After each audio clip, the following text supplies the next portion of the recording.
মানুষ যখন কোনো শক্তি লাভ করে তখন সে নিজেকে বলশালী মনে করে। শক্তি লাভ করলেই তার মধ্যে অহংকার চলে আসে, অভিমান চলে আসে। তার কারণ হলো সে একটা সহজ কথা বুঝতেই পারে না।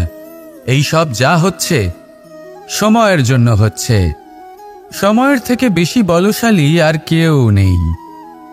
এই সময়ের জন্যই রাবণ ভক্তি দ্বারা কৈলাস পর্বত তুলে নিয়েছিলেন। আবার সেই সময়ের জন্যই, সেই কারণেই রাবণকে বধ হতে হলো।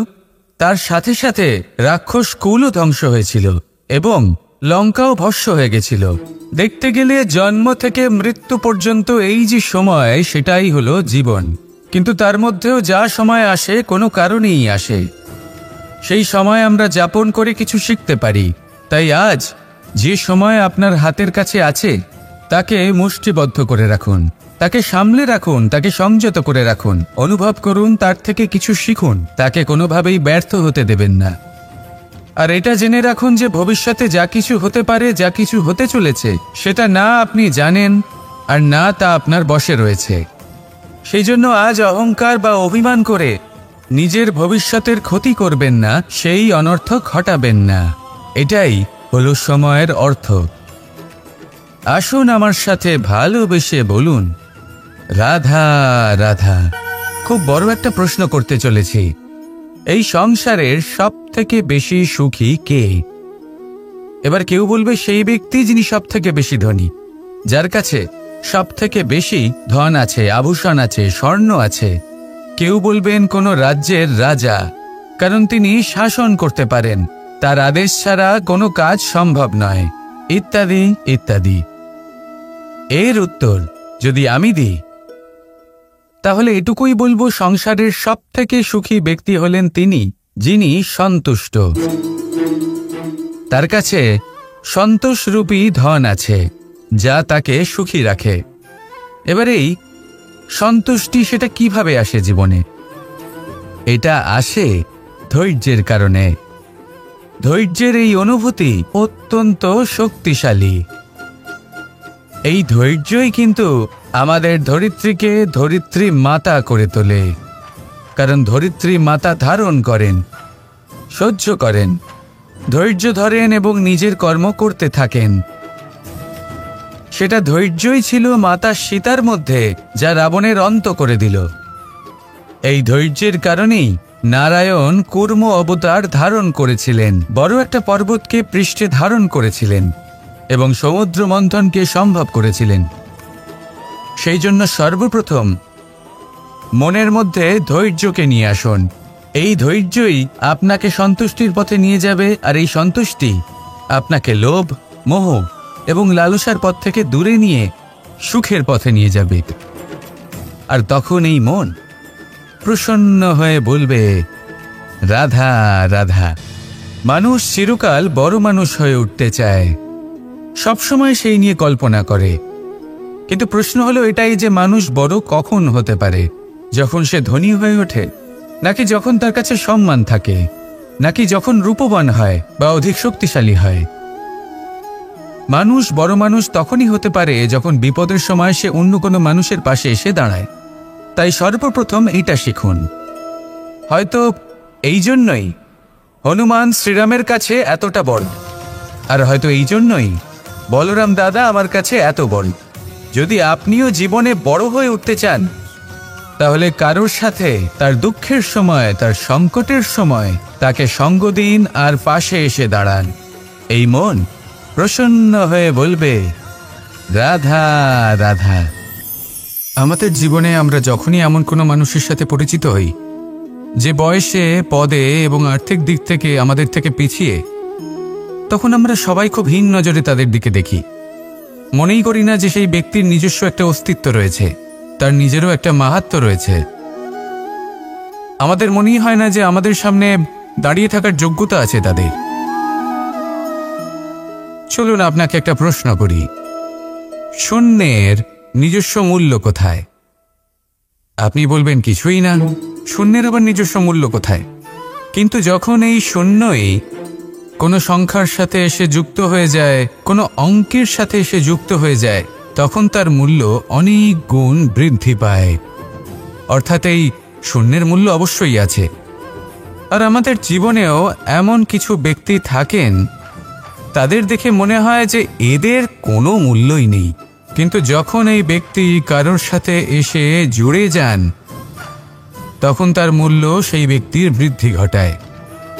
এই সংসারে এমন কোনো ব্যক্তি নেই যার কোনো মূল্য নেই। যদি আমরা ধনুকের কথা বলি তাহলে তার জন্য একটি দড়ির প্রয়োজন হয়, যেটি প্রত্যঞ্চা হিসেবে ব্যবহৃত হয়। যদি প্রত্যঞ্চা না থাকে তাহলে ধনুকের কোনো মূল্যই থাকে না। যদি প্রত্যঞ্চা না থাকে তাহলে ধনুকের অস্তিত্ব অসম্পূর্ণ থেকে যায়। এই সংসারে যে কোনো ব্যক্তি হোক বা যে কোনো বস্তু হোক, প্রত্যেকের নিজস্ব একটি মূল্য আছে। তার সম্মান করুন, সামনে অগ্রসর হন, আর আমার সাথে ভালোবেসে বলুন রাধা রাধা। যদি আপনি নিজের জীবনে প্রকৃত বন্ধু নির্বাচন করতে চান তাহলে তার আগে দর্পণ আর ছায়া এই দুইয়ের বিশেষত্বর বিষয়ে জানাটা অত্যন্ত প্রয়োজনীয়। দর্পণ কি করে থাকে? যখনই আপনি দর্পণের দিকে তাকাবেন ও শুধুমাত্র আপনাকে সত্যের সাথে অবগত করাবে, ও আপনাকে কখনো মিথ্যে বলবে না। সেখানেই যদি ছায়ার কথা বলি তাহলে দেখুন ছায়া কি করে, সব সময় আপনার সাথে থাকে, কখনো আপনার সঙ্গ ত্যাগ করে না। এবার আপনার জীবনে যদি এমন কোনো বন্ধু আসে যে সবসময় আপনাকে সত্য কথা বলবে, আপনার অপগুণের বিষয়ে যদি আপনাকে বলে কিন্তু তাও সে সত্যিই বলবে, তাহলে তার উদ্দেশ্য কিন্তু আপনাকে দুঃখ দেওয়া নয়, সে আপনার অজ্ঞানতা, আপনার ভ্রম দূর করতে চায়। যদি আপনি কোনো অনুচিত পথে চলতে থাকেন তাহলে সে আপনাকে বাধা দিতে চায়।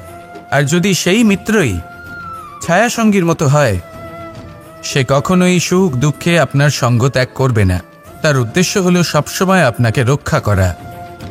তাই এরকম দর্পণ বা ছায়ার মতো কোনো বন্ধু যদি আপনার জীবনে আসে তাহলে তাকে কোথাও যেতে দেবেন না, সে আপনার জীবনকে সুখময় করে তুলবে। আর যদি আপনার জীবনে উপস্থিত বন্ধু এমন না হয় তাহলে তাকে নিজের থেকে দূরে করে দেওয়াই বাঞ্ছনীয়। তাহলে দর্পণ আর ছায়ার মতো প্রকৃত এবং ভালো বন্ধুকে নিজের জীবনে স্থান দিন, আর আমার সাথে ভালোবেসে বলুন রাধা রাধা। জল হলো জীবনের আধার। যদি জল না থাকে এই সংসারের জীবনের কোনো অস্তিত্ব নেই। এই জল হলো শুদ্ধ, পবিত্র। কিন্তু যখন এই জল পরিবেশের সংস্পর্শে আসে তখন ধুলো, ময়লা, কাদা এবং অন্যান্য বস্তু দ্বারা এই জল পূর্ণরূপে দূষিত হয়ে যায়। এবার যদি এই জলের শুদ্ধিকরণ করতে হয় তাহলে আমরা এই জলকে অস্থির হতে দিই না, তাকে স্থিরভাবে রেখে দিই। আর সেটা করলে সেই জল নিজে থেকেই সকল অশুদ্ধি ত্যাগ করে দেয়, নিজে থেকেই নিজেকে শুদ্ধ করে তোলে।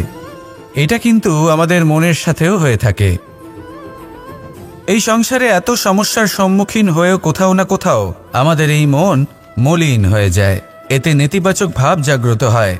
সেই মুহূর্তে আপনি কোনোভাবে রাগ করবেন না, মন খারাপ করবেন না, তাড়াতাড়ি কোনো সিদ্ধান্ত নেবেন না, কোনো প্রতিক্রিয়া দেবেন না।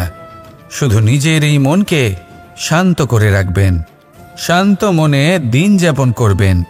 যদি এটা করেন তাহলে আপনি নিজে থেকেই বুঝতে পারবেন যে কি কি অশুভ ভাব আপনার মধ্যে জাগ্রত হয়েছে আর কি কি শুভ চেতনা আপনাকে জাগ্রত করতে হবে। আপনি নিজে থেকেই এমন পথ খুঁজে পাবেন যার দ্বারা এই অশুদ্ধি আপনি ত্যাগ করতে পারবেন। আসুন আমার সাথে ভালোবেসে বলুন রাধা রাধা। প্রারম্ভ শূন্যের দ্বারা হয়ে থাকে, তা সে ব্রহ্মাণ্ডই হোক, পৃথিবীই হোক, আদি ইত্যাদিই হোক।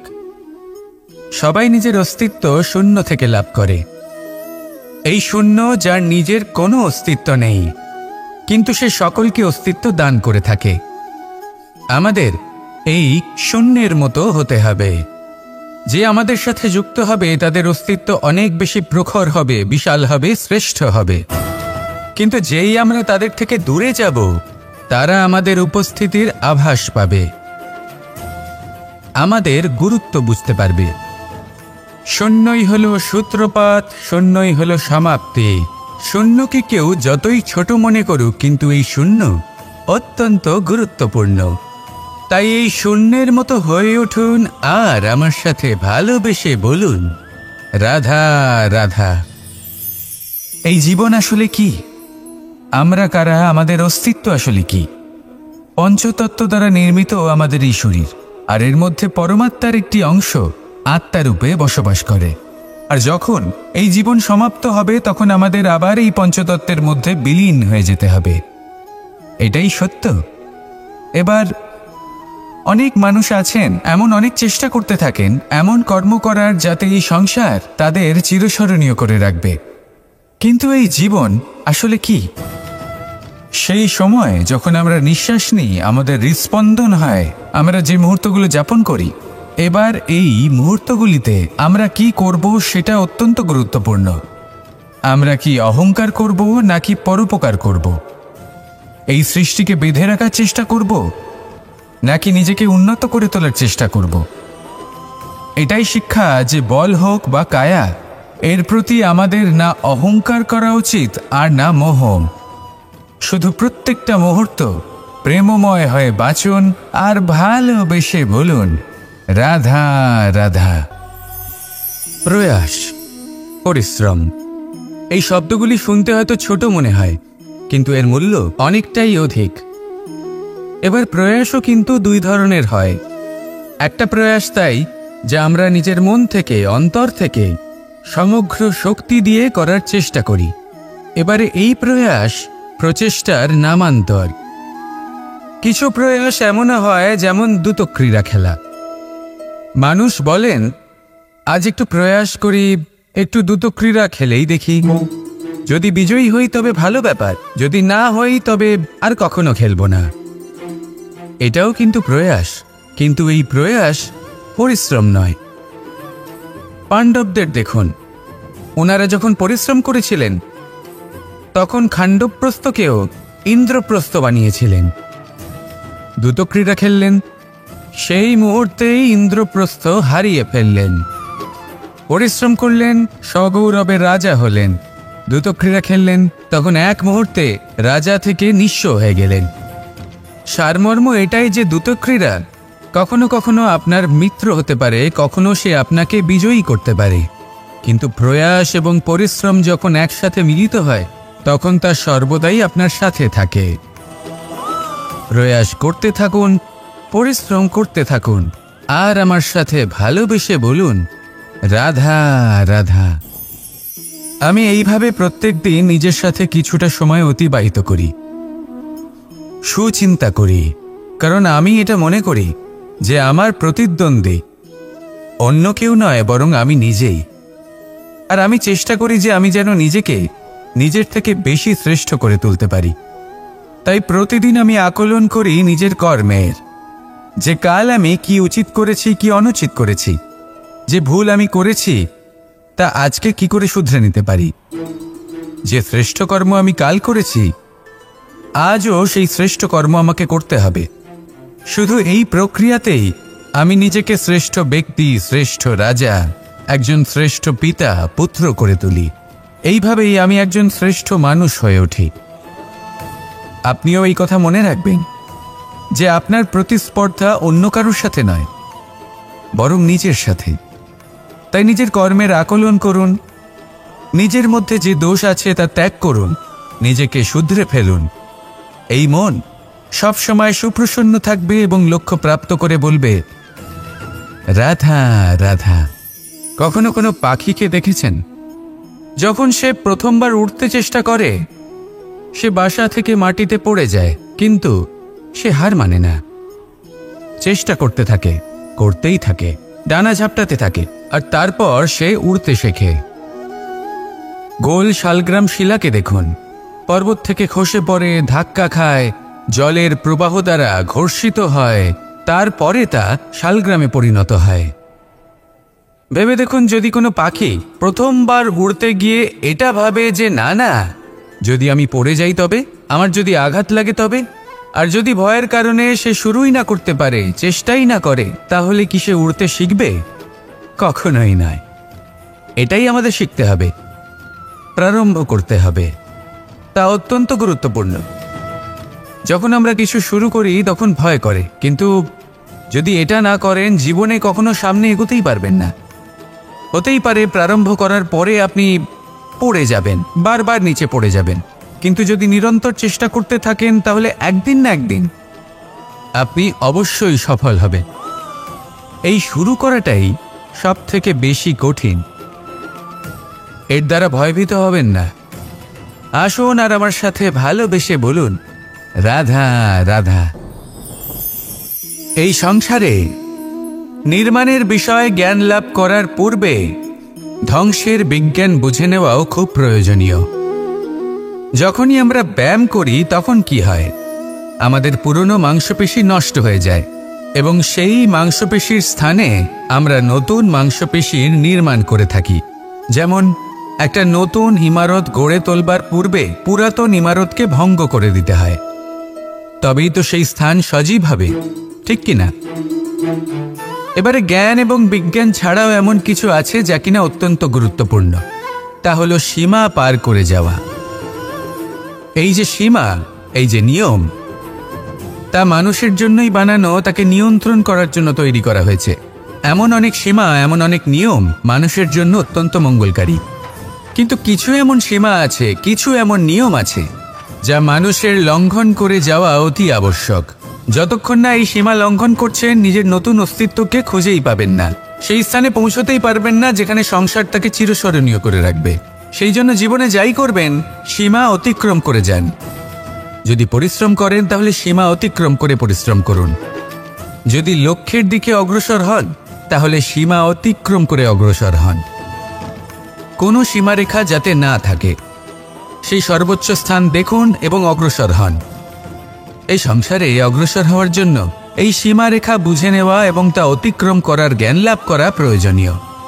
আসুন আমার সাথে ভালোবেসে বলুন, রাধা রাধা। জ্যোতিষ একটা বিদ্যা, এ হলো একটা বিজ্ঞান। যে নক্ষত্র দশায় আপনি জন্মগ্রহণ করেছেন, যে স্থানে আপনার জন্ম হয়েছে, এগুলো আপনার জীবনের দিশা স্থির করার ক্ষেত্রে গুরুত্বপূর্ণ ভূমিকা পালন করে। কিন্তু যে রাশিতে আপনি জন্ম নিয়েছেন আর আপনার যা নাম স্থির হয়েছে, সেটা আপনার ভবিষ্যৎ নির্ধারণ করবে তা আবশ্যক নয়। রা দিয়ে রাম এবং রা দিয়ে রাবণ, এই দুজনের রাশি সমান ছিল, কিন্তু একজন নিজের শক্তির দুর্ব্যবহার করলেন। স্বর্ণ লঙ্কার অধিপতি রাবণ, চতুর্দিকে বিজয়ী হওয়া সেই ব্যক্তি নিজের পতনের সম্মুখীন হলেন। শ্রীরাম রাবণকে বধ করলেন। শ্রীরাম, যিনি নিজের কর্ম দ্বারা, নিজের পরিশ্রম দ্বারা ঈশ্বর উপাধি লাভ করেছিলেন, 14 বছরের বনবাস ভোগ করলেন, আর যখন বিপদে পড়লেন তখনও নিজের রাজ্যের সাহায্য নিলেন না। বনের মধ্যে নিজে বানর এবং ভাল্লুকদের নিয়ে একটি সেনাবাহিনী গড়ে তুললেন এবং রাবণকে তার কুকর্মের শাস্তি দিলেন। তাই সর্বদা এটা মনে রাখবেন, আপনার খ্যাতি, আপনার ভবিষ্যৎ আপনার কর্ম নির্ধারণ করে, আপনার রাশি নয়। তাই সবসময় শ্রেষ্ঠ কর্ম করুন আর আমার সাথে ভালোবেসে বলুন, রাধা রাধা। প্রজাপতি দেখেছেন? কি সুন্দর হয়, তাই না? এই প্রজাপতি, ওদের দিকে তাকালে নিজের অজান্তেই নিজের মুখে হাসি ফুটে ওঠে। কিন্তু এই প্রজাপতি জন্ম থেকেই এমন দেখতে হয় না। জন্ম থেকে এদের কাছে ডানা থাকে না, এরা উড়তেও পারে না। যখন একটি প্রজাপতি জন্ম নেয় তখন প্রথমে ডিম অবস্থায় থাকে সে। আস্তে আস্তে সেই কবচ সে ভেঙে ফেলে, খুব পরিশ্রম করতে হয় তাকে। তারপর কীটের আকার ধারণ করে সে চলতে থাকে, অনেক কষ্ট সহ্য করতে হয়, অনেক পরিশ্রম করতে হয়। তারপর তার রূপ বদলে যায়, তারপরে তার ডানা গজায়, তারপরে সে উড়তে পারে। এই নিরন্তর পরিশ্রমই সাফল্যের মূল মন্ত্র হয়। কখনো কখনো প্রতিভাও কম পড়ে যায় যদি নিরন্তর পরিশ্রম না করা হয়, যদি সমর্পণের ভাব মনে না থাকে, দৃঢ় নিষ্ঠা না থাকে। আর কখনো কখনো সেই ব্যক্তি যার মধ্যে বিশেষ প্রতিভা থাকে না, সেই ব্যক্তি নিরন্তর পরিশ্রম করে, নিজের মনে সমর্পণের বোধ জাগিয়ে তোলে, দৃঢ় নিষ্ঠার সাথে কর্ম করে আর সাফল্য লাভ করে। সেই জন্য আপনি জীবনে যেখানেই পৌঁছে যান না কেন, নিরন্তর পরিশ্রম করতে থাকুন। তবেই আপনার ভবিষ্যৎ রঙিন প্রজাপতির মতন গগনচুম্বী হবে। তবেই এই সংসার আপনাকে দেখবে এবং নিজের অজান্তেই এই সংসার নিজের মুখে হাসি ফুটিয়ে তুলবে এবং এই সংসার আমার সাথে ভালোবেসে বলবে, রাধা রাধা। আপনি কখনো কাউকে পর্বতে আরোহণ করতে দেখেছেন? বা আপনি কখনো নিজে কোনো পর্বতে আরোহণ করেছেন? করে থাকলে আপনি এই বিষয়ে অবশ্যই জানবেন যে যখন আমরা শিখরের দিকে এগোই, ওপরের দিকে এগিয়ে চলি, তখন আমাদের একটু ঝুঁকে পথ চলতে হয়, তখনই আমরা সেই পর্বত আরোহণ করতে পারি। কিন্তু যে ব্যক্তি নিচের দিকে ফিরে আসছেন তিনি কিন্তু ঝুঁকে চলেন না, তিনি দৃঢ়ভাবে সোজা হয়ে নিচে নামেন। এই ভারসাম্য বজায় রাখার এই খেলাতে সংসারের একটা সার লুকিয়ে রয়েছে। যদি আপনিও জীবনে উঁচুতে উঠতে চান, শিখরে পৌঁছতে চান, তাহলে আপনাকেও নত হয়ে বিনম্র হয়ে সামনে এগোতে হবে। সেখানে যদি আপনি বুক চিতিয়ে উদ্ধতভাবে অহংকার বোধ নিয়ে চলতে থাকেন, সেখান থেকেই আপনাকে নিচে নামতে হবে। কোনো ব্যক্তি তার বিনম্র স্বভাব দেখেই বোঝা যায় যে সেই ব্যক্তি সাফল্যের শিখর দেশে আরোহণ করছে নাকি নিচে তথা খাদের দিকে যাত্রা করছে। তাই সবসময় বিনম্র থাকুন, শ্রেষ্ঠ কর্ম করুন, পরিশ্রম করুন, আর আমার সাথে ভালোবেসে বলুন রাধা রাধা। কর্ণ, সূর্যপুত্র কর্ণ, স্বয়ং সূর্যের পুত্র, দেবী কুন্তীর প্রথম পুত্র। সেই কর্ণ যার একটি বাণ আমার রথকে, সেই রথ যার উপর মহাবলী অর্জুন বিরাজমান ছিলেন, যার পতাকায় স্বয়ং হনুমান ছিলেন, সেই রথকে তার একটি বাণ ধসিয়ে দিতে পেরেছিল। দৈব কবচ কুণ্ডলধারী কর্ণ, সেই কর্ণ যুদ্ধক্ষেত্রে নিজের সমাপ্তির সম্মুখীন হলেন। কারণ কি ছিল? নির্বাচন। দুর্যোধনের সাথে বন্ধুত্ব রাখার জন্য তার অনুচিত কর্মে কোনোদিন কোনো প্রতিবাদ করেননি, তাকে সঙ্গ দিয়েছেন এই নির্বাচন। যখন দ্রৌপদীর বস্ত্রহরণ হচ্ছিল, তখন তাকে বাধা দেওয়ার বদলে নীরব থাকার নির্বাচন, তার বিরোধিতা কখনো না করার নির্বাচন, এই নির্বাচনই কারণ হয়ে দাঁড়ালো কর্ণের পতনে। এই সংসারে সবার উপকার আপনি স্বীকার করতে পারেন, তাকে সম্মানও করতে পারেন, কিন্তু তার সামনে এতটাও নত হবেন না যে নিজের অন্তর্মনের কথাটা আপনি শুনতে না পান। নির্বাচন যদি ধর্মসঙ্গত হয় তবেই তা শুভ হয়। আসুন আমার সাথে ভালোবেসে বলুন রাধা রাধা। মানুষ ছোট হোক বা বড়, রাজা হোক বা দরিদ্র, সমস্ত মানুষের মধ্যে একটা সামঞ্জস্য থাকে। সমস্ত মানুষের কাছে তার প্রশংসা অত্যন্ত গুরুত্বপূর্ণ। সে খুবই প্রসন্ন হয় যদি আপনি তার প্রশংসা করেন, কিন্তু আপনি যদি তাকে এটা বলেন যে এটা তোমার ভুল ছিল, তোমার কিছু খামতি ছিল, তখন সেটা সে মানতে রাজিই থাকে না। সব মানুষ এটা শুনতে পছন্দ করে যে সে যেটা করেছে সেটাই সর্বোত্তম। এবার আমি আপনাকে একটা কথা বলি, এই হলো নিন্দা, এই হলো প্রশংসা, আর এই হলো সত্য, যা সবার থেকে উচ্চস্থানীয়। সেই জন্য মানুষ আয়না দেখে। আয়না তাকে তার সৌন্দর্য দেখায় না, তাকে দেখায় যা সত্য, যাতে মানুষ আরও সুন্দর হওয়ার চেষ্টা করতে থাকে। তাই আয়না অত্যন্ত গুরুত্বপূর্ণ সত্যকে জানার জন্য। জীবনে নিন্দুকের মাহাত্ম্য প্রশংসকের মাহাত্ম্যের থেকে অনেক বেশি। কেন? কারণ তারা আপনাকে আপনার খামতি দেখায়, আপনার ভুলগুলো বুঝিয়ে দেয়, আপনাকে একটা সুযোগ দেয় নিজেকে শুধরে নিতে, নিজেকে আরো শ্রেষ্ঠ করে তুলতে, যা প্রশংসক করতে পারে না। তাই জীবনে যদি কখনো নিন্দা করা হয়, তাকে ভালোবেসে গ্রহণ করুন, ধন্যাত্মক রূপে গ্রহণ করুন। যদি নিজেকে কোনো শিক্ষা দেওয়া সম্ভব হয় তাহলে অবশ্যই দিন। দেখবেন মন প্রসন্ন হয়ে বলবে রাধা রাধা। জীবনে কখনো সাফল্য আসে, আবার কখনো অসফলতা, কখনো আশা পাওয়া যায়, কখনো নিরাশা, কখনো জয় লাভ করি, আবার কখনো পরাজয়। এর পেছনের কারণটা জানা অত্যন্ত প্রয়োজনীয়। যদি আমি পরাজয়ের কথা বলি, যখনই আমরা পরাজয় লাভ করি আমরা ভাবতে থাকি যে এমন কেন হলো? আমাদের শত্রু কি বেশি শক্তিশালী ছিল, নাকি আমাদের নীতিতে কোনো খামতি ছিল? এই সমস্ত কারণের পেছনে খুব বড় একটা কারণ থাকে, আর সেই কারণ আমাদের অন্তরে সুপ্ত থাকে। ধরে নিন একটা পথ, তাতে আপনি চলছেন। সেই পথ কাঁটায় পরিপূর্ণ, কিন্তু আপনি পাদুকা পরে রয়েছেন আর আপনি হেঁটে সামনে এগিয়ে যান।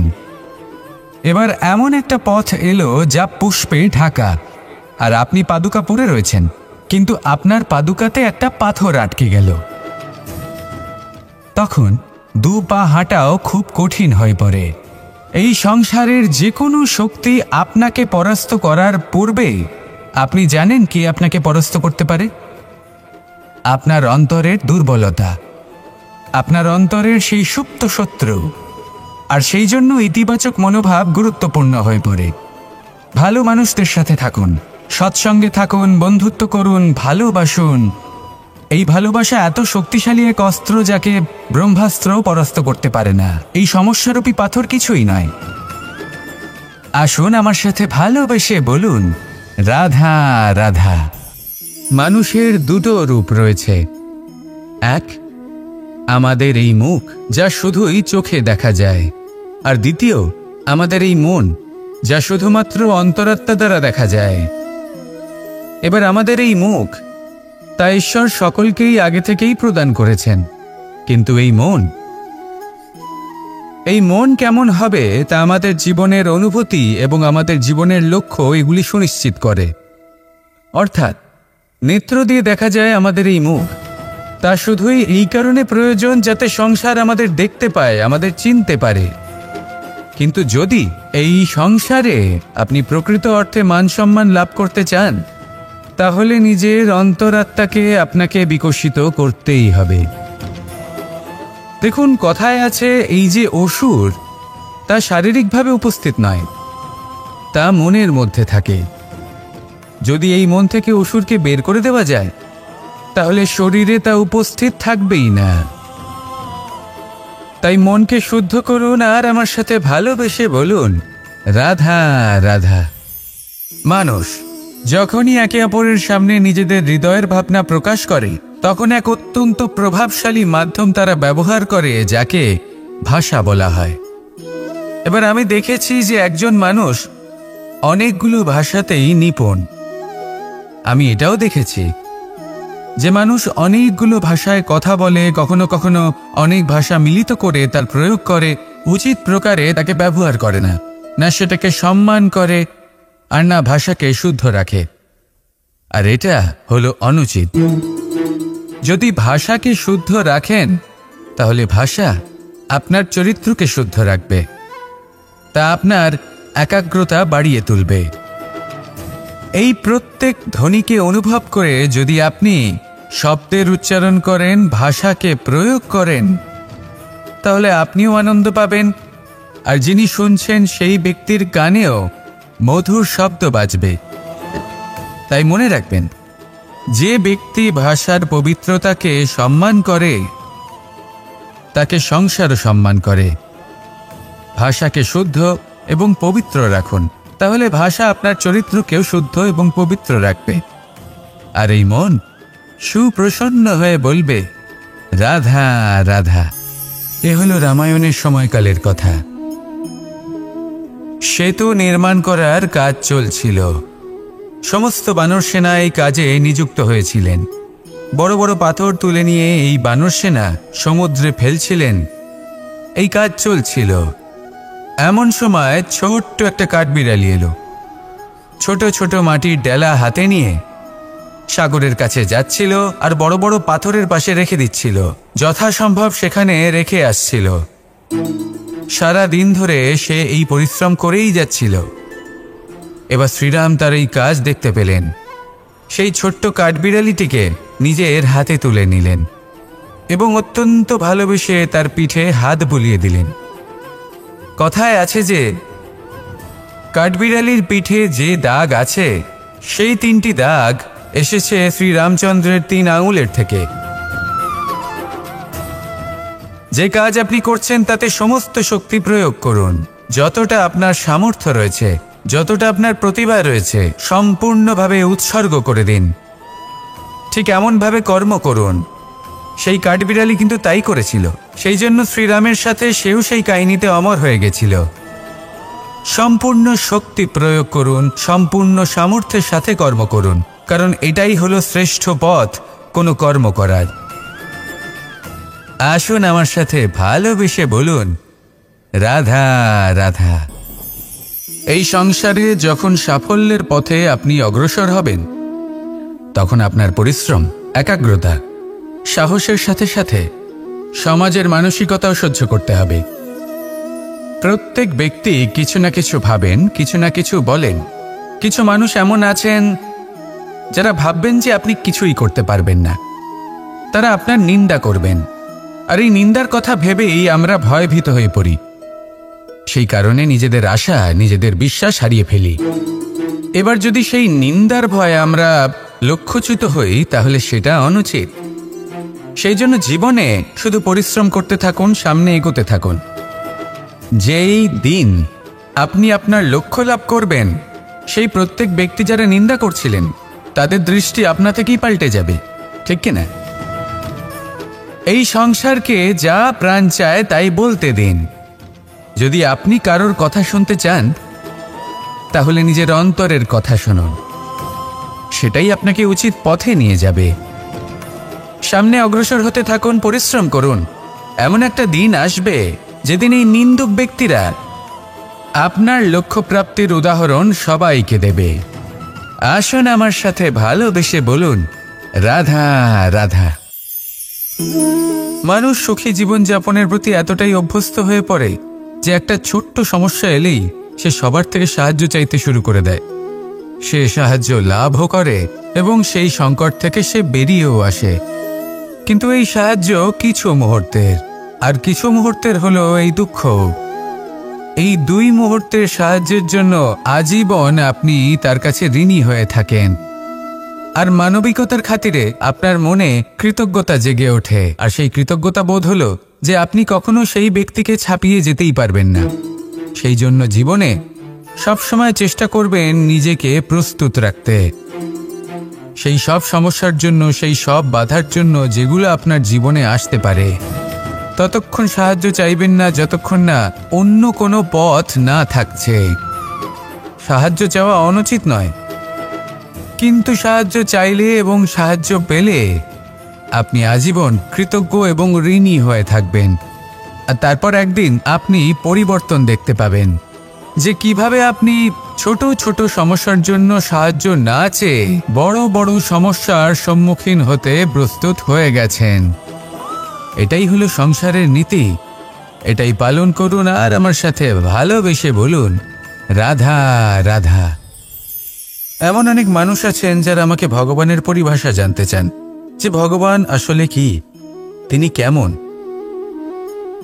এবার দেখুন, ভগবান হোক বা আপনার স্বপ্ন হোক বা আপনার লক্ষ্য হোক না কেন, সেই লক্ষ্য তখনই পূর্ণ হয়, তখনই তাকে লাভ করা সম্ভব যখন আপনার দৃষ্টিভঙ্গি মঙ্গলময় হয়। যখন আপনি নিজে মনে করবেন যে আমি যেটা পেতে চাইছি তা শুভ। উদাহরণস্বরূপ, কোনো পাখিকে দেখুন, সে গাছের ডালে বসে এবং সেখানেই বিশ্রাম করে, কিন্তু পড়ে না। কেন? কারণ ওর বিশ্বাস যে যে শাখার ওপরে ও বসে আছে সেটাই হলো ওর বাসস্থান। যদি আপনি বিশ্বাস করেন তাহলে আপনি পাথরের মধ্যেও ভগবান দর্শন করতে পারবেন।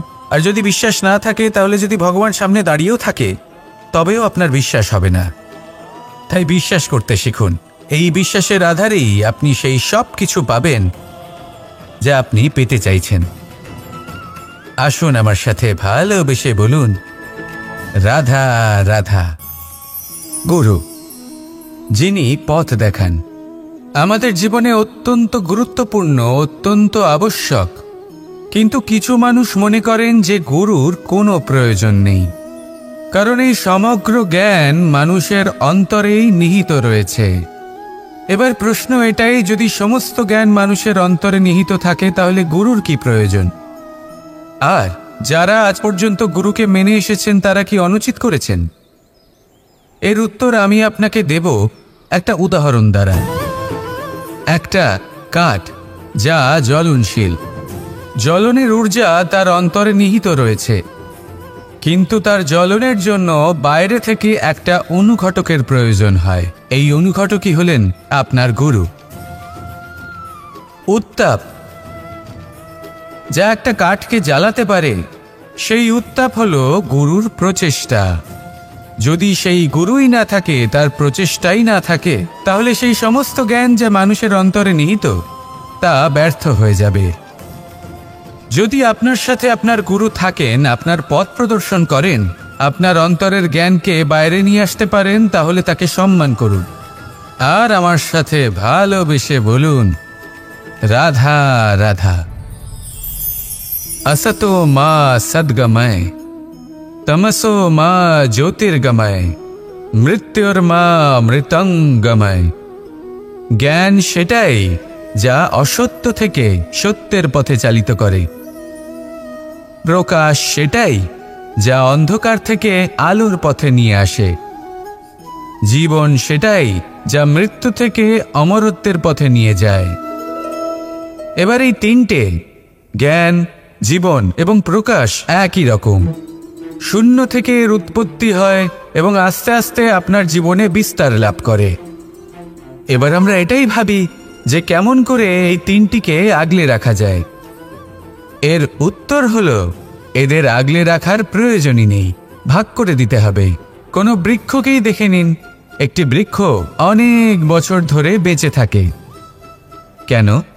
কারণ সে ভাগ করে দিতে জানে। সে নিজের বীজ ছড়িয়ে দেয়, এই ধরিত্রীতে দেয়, সেই বীজ যা অঙ্কুরিত হয়ে এক নতুন বৃক্ষকে জন্ম দেয়। শুধু ছড়িয়ে দিয়ে একটি বৃক্ষ জীবন দান করতে পারে। যদি কোনো ব্যক্তি জ্ঞান ছড়াতে শিখে যান, যদি প্রকাশ, আলোর কিরণ ছড়িয়ে দিতে শিখে যায়, কোনো ব্যক্তি তার জীবনের সুখ ছড়িয়ে দিতে শিখে যান, তাহলে তিনি মৃত্যুর পরও মৃত হন না। এই ভাগ করে দেওয়ার সুখটাই কিছুটা আলাদা। এই সুখ অনুভব করুন আর আমার সাথে ভালোবেসে বলুন, রাধা রাধা। আপনি কখনো কোনো সরোবরের দিকে তাকান, যার জল হলো শান্ত, স্থির। আপনি স্পষ্ট দেখতে পাবেন সেই সরোবরের তলদেশে কি রয়েছে। তাতে সাঁতরে বেড়াচ্ছে সুন্দর মাছ, চকচকে কিছু পাথর, স্বর্ণরূপী বালি, সবই আপনি দেখতে পাবেন। কিন্তু যখনই আপনি একটা ছোট্ট পাথর তুলে সেই জলে ছুঁড়ে ফেলবেন, তখন সেই জল বিচলিত হবে আর সেই স্পষ্টতা ন্যূনতম হয়ে যাবে। তারপর কিছুই স্পষ্টভাবে দেখা যাবে না। এই ঘটনা মানুষের সাথেও ঘটে। মানুষ যদি বিচলিত হয়ে পড়ে, তখন সে বুঝতে পারে না যে বর্তমানে কি হয়ে চলেছে আর ভবিষ্যতে কি করা উচিত। কিন্তু সেই মানুষ যদি শান্ত থাকেন, স্থির থাকেন, ধন্যাত্মক থাকেন, তাহলে নিশ্চিত রূপেই বুঝতে পারবেন যে বর্তমানে কি করতে হবে আর ভবিষ্যতে কি করতে হবে। তাই নিজের মধ্যে সেই স্থিরতা আনুন, সেই ধৈর্য ধরুন, নিজেকে শান্ত রাখুন আর সবার মধ্যে ভালোবাসা ছড়িয়ে দিন। এই মন প্রসন্ন হয়ে বলবে, রাধা রাধা। সম্পর্ক এ হলো এক বন্ধন যা আমাদের এক সূত্রে বেঁধে রাখে। কিন্তু এমন কিছু ব্যক্তি থাকেন যারা এই সম্পর্কের বিষয়ে নিজস্ব একটা ধারণা করে ফেলেন যে সম্পর্ক এরকম হওয়া উচিত, সম্পর্ক সেরকম হওয়া উচিত। আমি এই সম্পর্কের জন্য কত কিছু করেছি এই ব্যাখ্যা করতে থাকেন আর তার বদলে অনেক কিছু প্রত্যাশাও করেন। কিন্তু সত্য হলো এটাই যে সব সম্পর্ক একরকমের হয় না, কিন্তু প্রত্যেক সম্পর্কের একটা বিশেষত্ব থাকে। যেমন চোখ আর নাকের এই সম্পর্ককেই দেখুন। চোখের সব থেকে কাছে কে আছে? নাক আছে। কিন্তু এই চোখ দিয়ে এই নাককে আমরা দেখতেই পাই না। তবে কি ধরে নেব এই সম্পর্কের কোনো মূল্য নেই? এমনও নয়। ঠিক এইভাবেই যদি কোনো ব্যক্তি তার আবেগ আপনার কাছে ব্যক্ত করতে না পারেন বা প্রকট করতে না পারেন বা আপনাকে বোঝাতে না পারেন, তাহলে তার মানে এটা নয় যে তার সাথে আপনার সম্পর্কের তিক্ততা রয়েছে। এমনটা কখনোই নয়। শুধু চোখ আর নাকের এই সম্পর্কের মতোই হলো আমাদের জীবনে আমাদের আপনজনের সাথে সম্পর্ক। যদি কারোর ব্যবহার আপনার প্রতি অনুচিত হয়, বা যদি কেউ অনুপস্থিত থেকে থাকে বা কেউ যদি আপনাকে বুঝতে না পারেন, তাহলে তার অর্থ এটা নয় যে আপনি সেই সম্পর্ক ভেঙে ফেলবেন। বুঝুন, আপনার জীবনে তার গুরুত্ব কোথায় আর তার জীবনে আপনার। সম্পর্ক গড়ে তুলুন, তাকে পালন করতে শিখুন, একসাথে মিলে চলুন। এই মন সুপ্রসন্ন হয়ে বলবে, রাধা রাধা।